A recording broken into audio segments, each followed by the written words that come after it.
அந்த பாஜக அதிமுக கூட்டணிக்கு தமிழ்நாடு மக்கள் கெடு கொடுத்துட்டாங்க. அதனால் இதையெல்லாம் பார்த்துட்டு இருக்க டிடிவி தினகரன் வெளியில் வந்துட்டார். தமிழ்நாட்டு மக்கள் அந்த கூட்டணிக்கு கெடு கொடுத்துருக்கிறதுனால இன்றைக்கி செங்கோட்டையன் பேசியிருக்காரு. ஓபிஎஸ் வெளியில் வந்துட்டார்.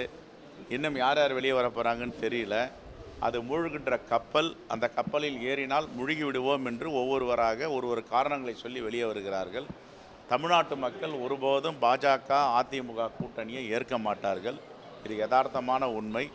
இன்றும் தமிழ்நாட்டுக்கு கொடுக்க வேண்டிய ஜிஎஸ்டி பணம், நம்முடைய உரிமை தொகை, இரத்தமும் வேர்வையும் சிந்தி தமிழ்நாட்டு மக்கள் கட்டுகின்ற வரி பணத்தை, நம்முடைய பங்களிப்பை 50 விழுக்காடு கொடுக்க வேண்டும், 20 விழுக்காடு கொடுக்கிறேன் என்று வம்படி செய்திருக்கிறார்கள். அதே போன்று பேரிடர் நிதி கொடுக்கவில்லை. மாணவ செல்வங்களுக்கு அடுத்த தலைமுறையை உருவாக்குகின்ற பள்ளி கல்வித்துறைக்கு கொடுக்க வேண்டிய நிதியை தரவில்லை. கேட்டால் மும்மொழி கொள்கையை ஏற்றுக்கொள்ள வேண்டும், புதிய கல்விக் கொள்கையை ஏற்றுக்கொண்டு கையொப்பமிட்டால்தான் நாங்கள் பணத்தை கொடுப்போம் என்று சொன்னால் இது எவ்வளவு பெரிய ஜனநாயகத்துக்கு எதிரான செயல் என்பதை தமிழ்நாட்டு மக்கள் புரிந்திருக்கிறார்கள். ஆக